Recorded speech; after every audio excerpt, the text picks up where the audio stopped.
오늘 본문 1절에 다윗이 이렇게 얘기합니다. 사울의 집에 아직도 남은 사람이 있느냐? 이렇게 얘기했거든요. 1절 하루는 다윗이 물었습니다. 사울의 집안에 아직 살아남은 사람이 있느냐? 내가 요나단을 생각해 그에게 은총을 베풀고 싶구나. 이것은 다윗이 그 왕이 된 훨씬 후에 그 일어난 일입니다. 휙 지나갔어요, 시간이. 왜냐하면 사울이 죽었을 때 무비보셋이 5살이었거든요. 근데 지금은 아들까지 봤어요. 그러니까 한 20년 정도가 휙 지나간 상태입니다. 그동안 그 시간이 지났지만 자기와 우정을 나눴던 요나단의 은혜를 잊고 있다가 갑자기 생각이 난 거예요. 기억이 난 거예요. 그래서 오늘 이런 일을 한 것입니다. 그동안에는 사울 가문과 다윗 가문이 이렇게 교차되듯이 사울 가문은 쇠락하고 다윗의 가문은 굉장히 강해지는 그런 일이 일어났어요. 그 사이에 전쟁도 있었고 우리가 알듯이 아 사울의 아들 이스보셋이라고 있었거든요. 이름이 좀 비슷한데 달라요. 이스보셋이 사울의 왕이었는데 뭐 용사들끼리 전쟁도 시키고 막 그런 일이 있었지 않습니까? 그래서 성경에 보면 사무엘하 3장 1절에 이렇게 돼 있어요. 사울의 집과 다윗의 집 사이에 전쟁이 오래매 다윗은 점점 강하여 가고 사울의 집은 점점 약하여 가니라. 쭉 가라앉는 것이 사울의 가문이었습니다. 사울의 아들 요나단 말고 이스보셋이 있었는데 나중에 죽임을 당했죠. 아브넬에 의해서. 우리가 알듯이 다 멸절됐습니다. 그리고 시간이 지나서 오늘 다윗에게 사울 가문이 다 몰락하지 않고 누군가 혹시 있느냐라고 질문을 하게 된 거예요. 사울이 죽었을 때 그 당시에 그 요나단 그 이후에 요나단이 죽었다는 소식 들었을 때 요나단의 유모가 5살 된 요나단의 아들을 급히 안고 도망갔어요. 그러다가 어, 어떻게 떨어졌는지 다리를 절게 됐습니다. 그 아이가 오늘 여기 나타나는 무비보셋이라는 유일하게 살아남은 왕족이에요. 어디 있었느냐? 로드발 암미에의 아들 마길의 집에 숨어 지냈습니다. 그래서 오늘 질문을 했더니 시바라는 사울 왕의 종이었던 시바라고 있거든요. 아주 대단한 종입니다. 이 종은. 뒤에 보면 알겠지만 시바는 다윗 왕에게 요나단이 어디에 있는지 알려주었습니다. 뭐라고 얘기를 했느냐?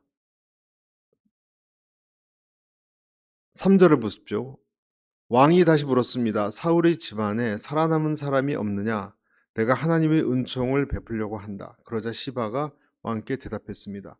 요나단의 아들이 아직 살아있기는 한데 다리를 절뚝입니다. 이 얘기를 왜 했을까요? 그냥 살아있습니다. 그럼 되는 거잖아요. 근데 왜 다리를 절뚝인다라는 말을 했을까요? 여기에 여러 가지 미묘한 것이 좀 숨어 있어요. 첫째는 우리 흔히 생각하기에 이런 정도면 당신을 대항할 사람은 못 됩니다. 긍휼히 여겨달라 하는 것일 수도 있고, 그렇죠?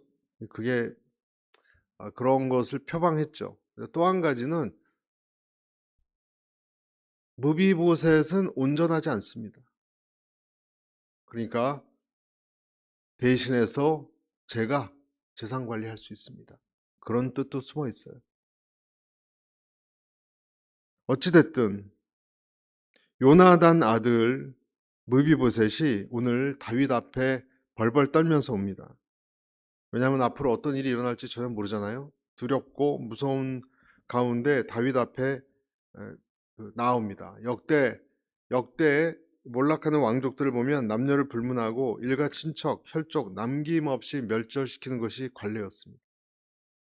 죽는다고 생각한 거예요. 드디어 이제 나까지 발견해서 마지막 한 사람 남은 사람까지 완전히 그냥 청소하는구나 이렇게 생각을 했을 겁니다. 왜냐하면 우리가 알듯이 기드온의 아들 아비멜렉도 70인을 다 죽였고, 그렇죠? 아비아달이라는 역대하 22장에 보면 아비아달이라는 사람도 왕손은, 그 전에 왕손은 씨를 남기면 안 된다라는 생각을 갖고 있었어요. 자기의 안위만 생각하는 권력자의 속성입니다. 불씨를 남기면 큰 화를 당한다. 이런 것을 누구나, 뭐 그건 서양뿐만이 아니라 중동뿐만이 아니라 우리나라도 삼족을 멸한단 말이 있잖아요. 삼족을 멸한단 말이 있습니다. 할아버지를 비롯해서 할아버지, 또 아버지 쪽에 백부, 숙부까지 다 죽였습니다. 그뿐만이 아니라 삼족이니까 옆으로 형제들, 형제의 조카들까지 다 죽였습니다. 아래로는 아들과 손자들 다 죽였습니다. 대역죄인이라고 새로운 왕조에 의해서 쫓겨난 왕족들의 운명입니다. 그런데 오늘 다윗 왕이 요나단의 아들을 향해서 뭐라고 얘기하냐면 무비보셋이요 이렇게 불렀어요. 이름을 불렀어요. 여러분, 이름을 불렀다는 것은 그 사람을 인격적으로 대한다는 뜻이에요. 이름을 불렀습니다. 그 음성이 무슨 음성이었겠습니까, 여러분? 이 음성은 아주 날카로운 사무적인 음성이 아니라 무비보셋아, 따뜻하고 긍휼에 찬 음성이었어요. 사랑의 음성이었습니다. 그럼에도 불구하고 이 음성을 들었을 때 무비보셋은 떨었습니다. 워낙 계략이 많고 그런 사회에 살다 보면 어떻게 부른지도 믿지 않았을 거예요. 여전히 다윗이 무서웠을 겁니다. 그래서 본문 7절에 보면 7절에 다윗이 그에게 말했습니다. 두려워하지 마라. 내가 내 아버지 요나단을 생각해 내게 은총을 베푼다. 이렇게 두려워하지 말라라는 얘기를 한 것은 다윗이 얼마나 벌벌 떠고 있는지 무비보셋의 모습을 보니까 너무 안타까워서 그랬던 거예요. 얼마나 무비보셋이 지금 공포에 사로잡혀 있는지를 우리가 알 수 있습니다. 여러분, 하나님의 형상을 닮아서 지음받아 동산을 다스렸던 아담이란 존재 우리가 알잖아요. 아담도 하나님의 사랑받는 존재였어요. 그렇죠? 하나님의 사랑을 듬뿍 받은 유일한 하나님의 피조물 인간인데, 그가 죄를 짓고 나서 어떤 일이 일어났습니까? 죄를 짓고 나서 뱀이 꼬드김을 받아서 죄를 짓고 나서 어떤 행동을 했냐면 하나님이 거니는, 동산에 그냥 거니는 소리가 평소와 전혀 다르게 굉장히 무섭게 들려왔어요. 그래서 피했습니다. 존전 앞에 있을 수가 없었습니다. 그러니까 하나님이 그 아담을 찾아와서 이야기를 합니다. 3장 9절에 여호와 하나님이 아담을 부르시며 그에게 이르시되 내가 어디 있느냐? 그렇게 부드럽게 불렀을 거예요. 그때도. 그렇죠? 그때 아담이 내가 동산에서 하나님의 소리를 듣고 내가 벗었으므로 두려워하여 숨었나이다. 이게 창세기 3장 10절에 나와 있는 말씀이에요. 여러분, 하나님이 아담에게 아담아 너 어디 있느냐 이렇게 불렀을 때는 정말 심판하고 징벌하려고 부르는 그런 목소리였습니까? 알잖아요. 우리는 나중에 가족까지 입혀서 보낼 정도로 아담을 사랑하는 마음으로 불렀던 건데, 사람은 여기서 뭘 보여주는 거냐면 사람은 죄를 지으면요, 죄가 들어오면요, 아무리 하나님의 사랑의 음성으로 부른다고 해도 고지 듣지 않아요. 뭔가 있다. 처음에는 이러고 다가오다가 나중엔 단칼에 어떻게 날 뭐 할 것이다라는 의심과 오해를 갖기 쉽습니다.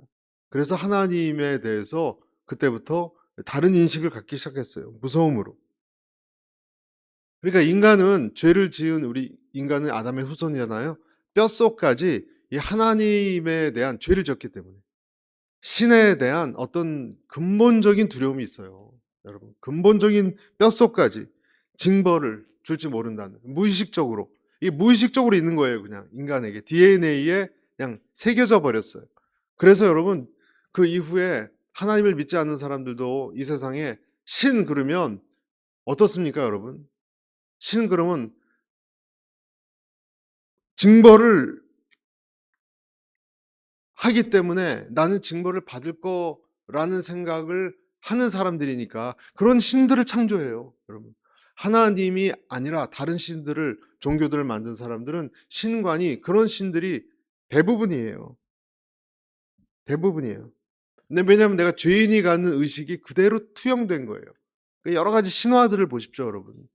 서양의 신화들을 보고 그런 거 보십시오. 잔인한 신, 피에 굶주린 신, 이런 신들이 인도의 칼리 여신 같은 경우는 그들이 굉장히 숭배하는 인도 힌두교에서 아주 잔인하기 짝이 없는 신이에요. 그뿐만이 아니라 그리스 신화의 미노타우루스 같은 신도 그렇고요. 우리가 알듯이 아즈텍 같은 데서는 인신공양을 신을 달래가지고 사람의 심장을 바치고 그것이 여러분 매일같이 심장 하나씩 바쳤어요. 거기 가면 그냥 너무너무 잔혹해서 볼 수가 없대요. 왜? 피를 좋아 피에 굶주린 신이니까. 그런 인식이 도대체 어디서부터 왔는지. 우리가 바알신, 아세라신 다 그렇지 않습니까? 아기를 바치고. 여러분 이것이 중동, 서양만 있는 것이 아니라 동양에까지 왔어요, 여러분. 동양. 우리나라 조상들 우르무치 저 그 아시아 대륙을 건너서 사실 우리나라 여러분 심청전이 어떤 겁니까? 심청전. 심청전이 공양미 300석이 어디서 나온 거예요? 공양미 심청이가 퐁당 인당수에 들어간 것이 사실은 신봉사 자기 아버지를 구하는 거겠지만 왜 사람을 제물로 바쳐야지 그럼 신이 그 노기가 사라진단 말입니까? 그래서 300석을 가져야 내가 목숨을 바치는 대신 300석을 주면 그 300석 갖고 자기들이 제사를 드려서 신을 잠재울 수 있다. 이런 것 때문에 심청이가 그 어여쁜 처녀가 그냥 결혼도 못 해보고 홍당 들어간 거 아니에요. 또 밑에는 또 용왕신이 있어요. 또 거기만 있는 게 아니라 여러분 에밀레 종도 그런 거 아닙니까? 에밀레 종의 전설도 그 불교의 종을 만들 때 어린 나이가 필요했다는 거예요. 그러니까 이런 사상이 도대체 어디서 나오냐는 거예요. 이런 것들이 동양이건 서양이건 왜 신들은 다 이렇게 피해 굶주려 있습니까? 그런데 기독교에 자기를 희생하는 신이라는 것은 없는 개념이에요, 여러분. 그만큼 정말 우리가 생각해야 되는 인간이 근본적으로 아담의 후손 아닙니까? 우리 모든 사람이 믿는 사람이나 믿지 않는 사람이나 죄를 지었기 때문에 죄를 지은 것에 대한 처벌을 받을 것에 대한 두려움이 신을 생각할 때 있다는 거예요. 그것을 우리가 좀 생각해 봐야 됩니다. 그래서 오늘 이 본문을 통해서 우리가 좀 알아보고자 하는 것은 두 가지인데 첫째 하나님은 우리를 어떻게 부르시느냐 하는 거예요. 첫째, 하나님은 저와 여러분을 사랑으로 부르십니다. 믿습니까, 여러분? 우리의 하나님은 우리를 사랑으로 부르신다. 6절에 보시면 사울의 손자이며 요나단의 아들인 무비보셋이 다윗에게 와서 엎드려 절했습니다. 다윗이 말했습니다. 무비보셋아, 그가 대답했습니다. 왕의 종입니다. 다윗이 그에게 말했습니다. 두려워하지 마라.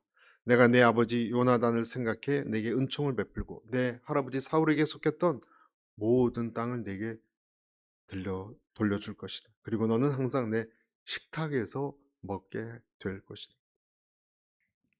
무비보셋을 이렇게 부르는 것은 언약 안에서 그를 품으려고 하는 의도입니다. 지금 다윗이. 그래서 앞에 3절에도 하나님의 은총을 베풀려고 시작했어요. 이것부터가. 하나님의 은총을 베풀려고 마음을 먹고 무비보셋에게 이런 이야기를 하는 거예요.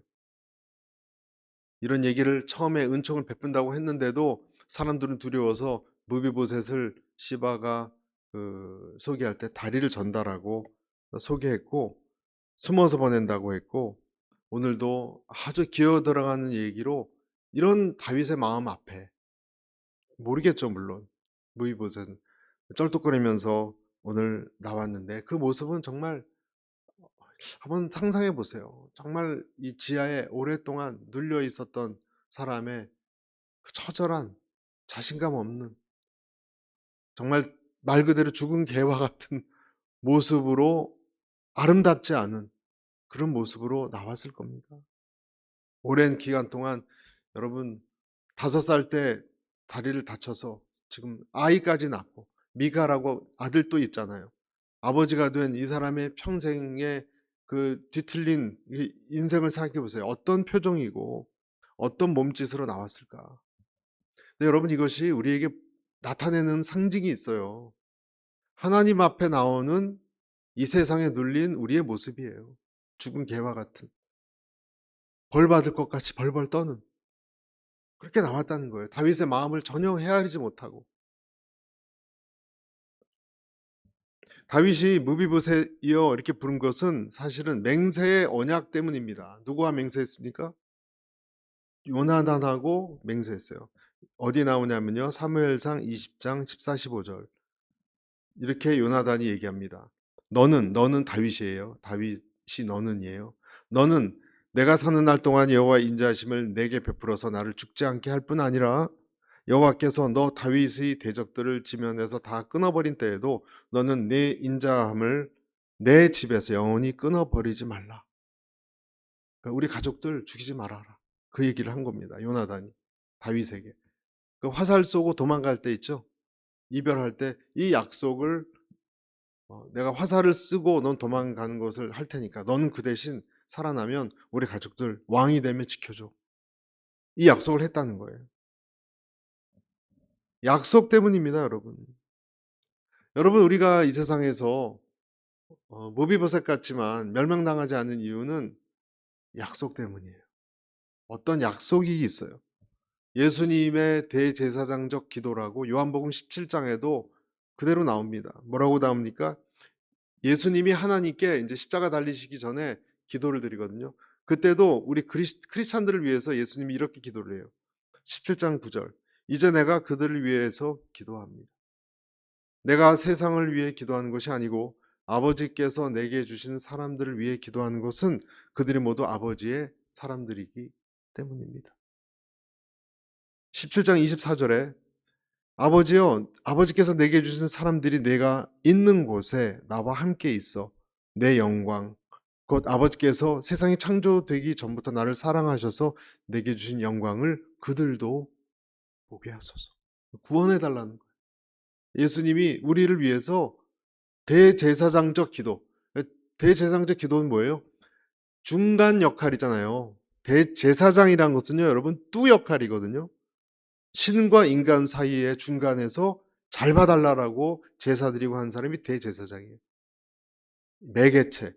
그 역할을 예수님이 오셔서 하셨지 않습니까?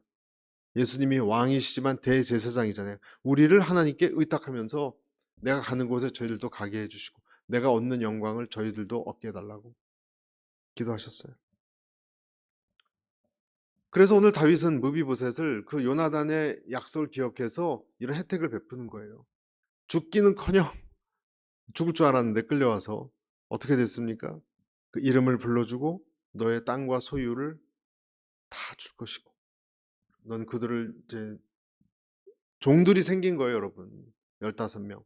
또 그 아들들까지. 시바에. 그리고 내 테이블에서 같이 식사하자. 여러분, 이 얘기를 들었을 때 무비보셋은 어떤 표정이었을까? 어떤 표정이었을까? 연기를 해보려면 이런 표정이 아니었을까?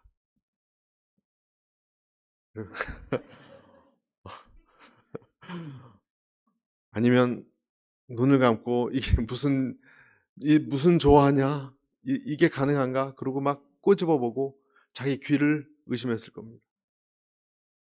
귀를 의심했을 겁니다. 이런 왕이 없었거든요. 한 번도 인류 역사에. 이런 왕이 없었거든요. 그러니까 막 꼬집어 보고 내가 잘못 들었을 거야. 자기를 살려준 것도 부족해서 땅 돌려주고 왕의 식탁에서 밥을 먹게 하겠다. 이게 다 자기 아버지 요나단과 다윗 사이에 맺은 언약 때문이라는 것 꿈에도 몰랐을 거예요. 여러분, 기독교의 그 하나님의 사랑과 구원이 이런 류의 것이라는 것을 여러분 우리가 인식하기를 축복합니다. 그래서 저는 나중에 우리가 이 귀를 의심하는 하나님 우리를 축복하고 인도하실 때 내가 살을 꼬집는 그런 하나님의 은혜가 저는 우리에게 닥칠 거라고 믿어요. 그게 우리의 하나님이세요. 이걸 은혜라고 말하는 거거든요. 은혜는요, 기본적으로 이해하기가 어려워요, 쉬워요?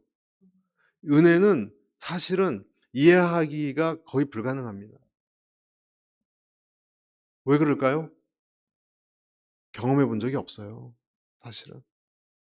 여러분 정말 하나님의 은혜를 경험해 보셨습니까? 이성적으로 이해가 안 되는 어떤 축복을 받고 이해가 안 돼서 이름을 붙이기를 그레이스라고 붙인 거예요. 사실은 이해하지 못해요. 이건 신비예요. 그런데 여러분 또 희한한 것이 사람은 은혜 없이는 살 수 없어요. 이게 굉장히 신비로운 거예요.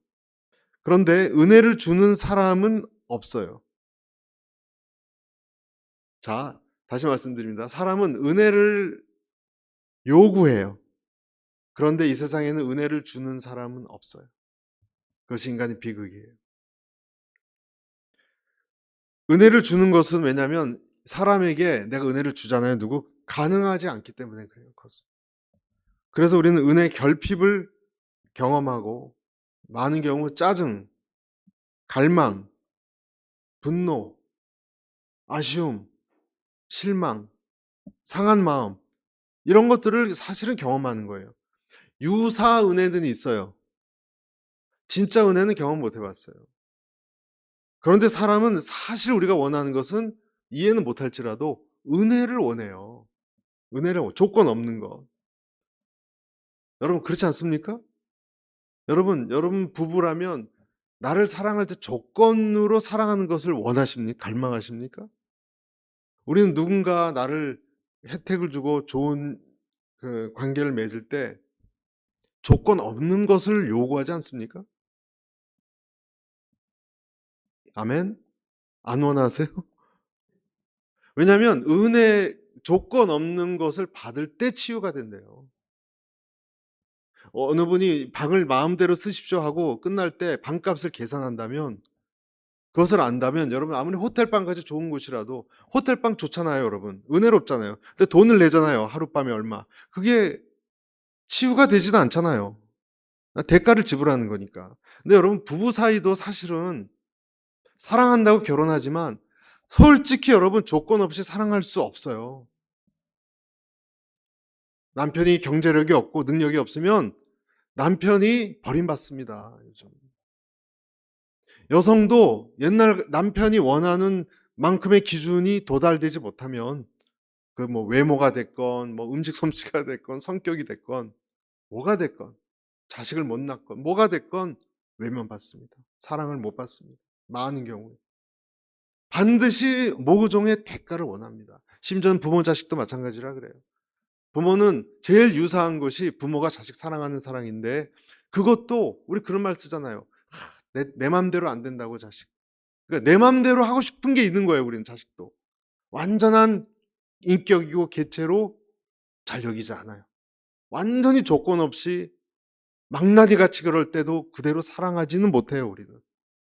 그러니까 인간의 사랑이라는 것은 아무리 노력해도 하나님의 이 은혜의 신비를 정말 조건 없이 여러분 100달란트 빚진 사람이 하나님께 왕에게 탕감받았다는 비유는 나중에 10년 유예를 해주고 10년 있다가 그냥 50달란트 줘라 그런 게 아니잖아요. 완전한 탕감이잖아요. 그런 게 인간 사이에 어디 있냐고요. 없습니다. 은혜를 우린 이해하지 못해요. 하지만 우리는 은혜를 요구해요.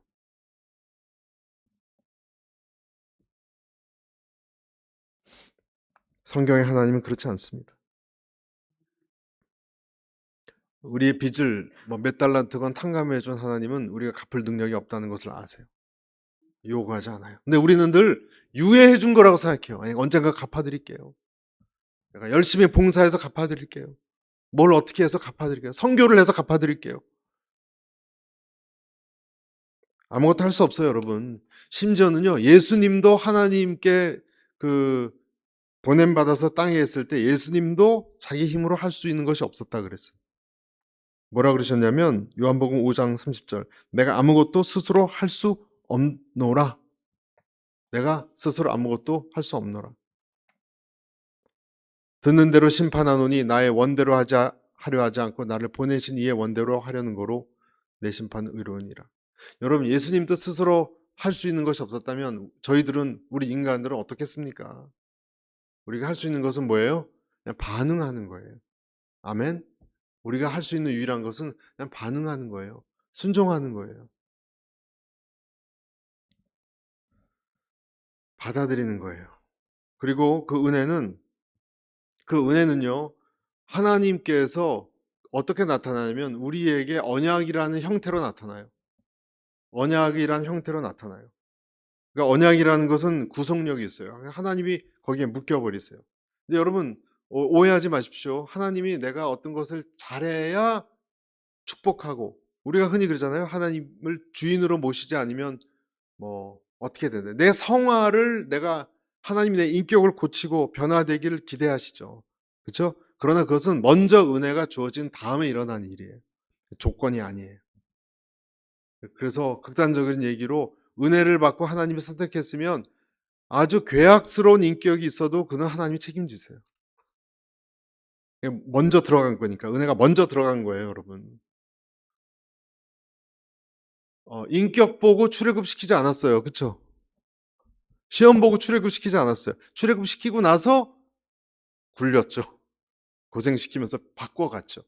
그러니까 하나님이 우리에게 너는 인격이 변해라, 뭐 하지 말아라, 또 주를 위해 살아라 하는 것은 조건은 아니에요. 태어난 내 자식을 잘 키우고 싶은 거라는 식이에요. 하지만 이 아이가 내 자식인 것은 어차피 변함이 없어요. 그것이 언약이에요. 여러분, 언약이라는 것도 계약이거든요. 원래 천지를 지으신 하나님이 사람하고 언약을 만들 필요는 없어요. 왜냐? 하나님은 그냥 하나님 뜻대로 하면 되고, 우리는 어차피 갑을 관계이기 때문에 하나님의 뜻에 순종할 수밖에 없어요. 그런데 하나님이 하나님을 위해서가 아니라 내가 너를 책임진다라는 것을 언약의 형태로 만들어서 우리에게 계속 그것을 확인시켜 주고 마음 놓게 하려고 그렇게 해 주시는 거예요.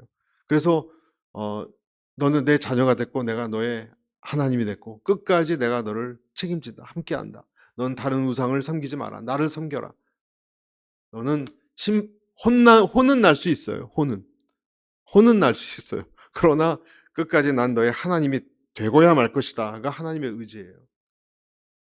나중에는 하나님이 자기 아들을 보냈죠. 여러분, 창세기 15장에 그 기억나십니까? 연기 타는 풀무와 쪼갠 고기 사이로 지나갔잖아요, 여러분. 그것이, 쪼갠 고기라는 것은 몸이 갈라진 걸 뜻하거든요. 옛날 그 약속이란 걸 그렇게 했듯이. 그러니까 하나님이 일방적으로 그렇게 하시겠다는 거예요. 그렇게. 그것이 하나님의 언약이에요. 여러분, 이 세상은 하나님의 이 계약서의 힘으로 이끌어져 간다는 것을 기억하시기를 축복합니다. 여러분, 이 세상은 아무것도 안 보이잖아요. 아무것도 안 보이지만, 여러분, 아무것도 안 보이지만 여러분 직장에서 여러분을 일정량의 일을 하면 여러분 월급 봉투에 얼마씩 입금되는 것은 뭐예요? 뭐의 힘이에요? 컨트랙트의 힘이잖아요. 보이지 않는 게 있잖아요. 내가 집 주인과 그 세입자가 계약을 하면 눈에 보이지는 않지만 그 계약의 힘이 끌고 가잖아요. 계속 돈 얼마 내야 되고 그 집을 살 수 있게 허락을 해 줘야 되고. 보이지 않는 이 세상의 모든 의지는 그런 계약의 형태로 이끌어져 가고 있어요. 하나님의 약속의 힘으로 이 세상이 지금 당겨져서 가고 있다니까요. 하나님이 우리를 우리의 하나님이 되어 주시겠다는 것. 그것이 강력하게 지금 끌어당기는 힘으로 이 세상을 나의 지팡이가 되시고 막대기가 되셔서 인도하고 끌고 가고 있다는 것이에요. 여러분, 그것이 하나님이 역사하는 역사입니다. 우리가 다리를 저는 사람이건 숨어 지내는 사람이건 간에 하나님 눈에는 우리가 그런 존재라는 것 이해는 할 수 없어요. 왜 다윗 왕이 나를 살려줬는지. 약속 때문이라는 건 나중에 알게 됐죠. 우리는 이해는 할 수 없어요. 하나님이 왜 나를 그렇게, 제일 이해하기 어려운 게요, 저는 하나님의 사랑이에요. 우리는 얘기하죠. 왜 우리를 구원하시느냐? 하나님이 사랑하셔서. 그러면 질문할게요. 여러분, 하나님이 여러분을 왜 사랑하셔야 됩니까? 그것은 어디서 나온 겁니까? 이해가 안 가는 거예요, 여러분, 그것은. 시편 8편 4절에 같이 읽어보겠습니다. 시작. 사람이 무엇이기에 주께서 그를 생각하시며 인자가 무엇이기에 주께서 그를 돌아보시나이까. 이해가 안 간다는 거예요. 도대체 내가 뭔데 계속 이렇게 관심을 갖고 사인을 주시고 이끌어 가시느냐 하나님. 또 있습니다. 고린도전서 7장 23, 24 시작. 그러므로 형제들아 너희는 값으로 사신 것이니 사람들의 종이 되지 말라. 각각 부르심을 받은 그대로 하나님과 함께 거하라. 값으로 사셨대요. 여러분 하나님 아래에서 앞에서 내가 어떤 존재인지를 아는 사람은 강합니다. 강합니다. 그걸 모르니까 우리가 늘 불안한 겁니다. 확신이 없으니까 불안한 겁니다. 자존감이 흔들리는 겁니다. 하나님 앞에서 나는 나다. 나는 나다. 나는 사랑받는 누구누구다. 그것이 여러분 안에 여러분 각인시키기를 축복합니다. 무비보셋이 자기 이름 불러준 다윗을 향해서 죽은 개 같은 나를 돌아보시나이까 이렇게 얘기하면서 자기 있는 모습 그대로 고백했어요. 그리고 겸손이죠. 다윗은 그를 받아줬습니다. 그리고 왕족의 지위로 격상시켜줬습니다. 이해할 수 없는 은혜예요. 자, 또 한 가지. 그런데 이 사무엘하 19장으로 넘어가면 19장으로 또 한참 지났습니다. 그러니까 왕족으로 식탁에서 교제하고 막 이제 참 교제를 잘 누렸습니다. 다윗과 무비보셋이. 19장은 다윗의 어떤 내용이 나오는지 아시죠? 여러분, 압살롬으로부터 자기 자식이 자기를 죽인대요. 지금 왕위를 쫓아내고 반란을 일으킨 사건이 나옵니다.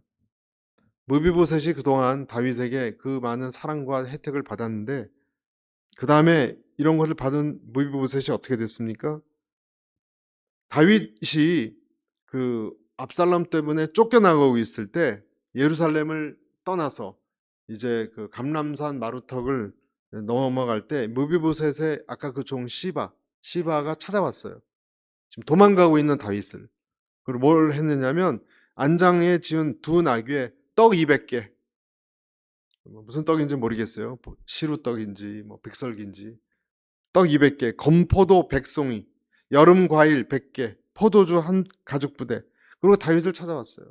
그래서 왜 찾아왔냐? 그랬더니 이 나귀는 당신과 당신 같이 도망간 사람이 타고 가라는 것이고 이 떡과 뭐 이런 것은 음식, 과일 이런 것은 드시라는 것이고 포도주는 목을 시원하게 축이라고 내가 드리는 겁니다. 이렇게 얘기했더니 도망가는 다윗이 얘기했습니다. 네 주인은 어디 있느냐 그랬어요.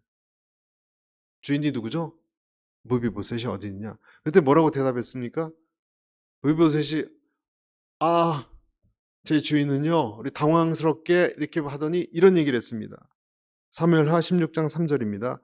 보십시오. 그는 지금 예루살렘에 남아 있습니다.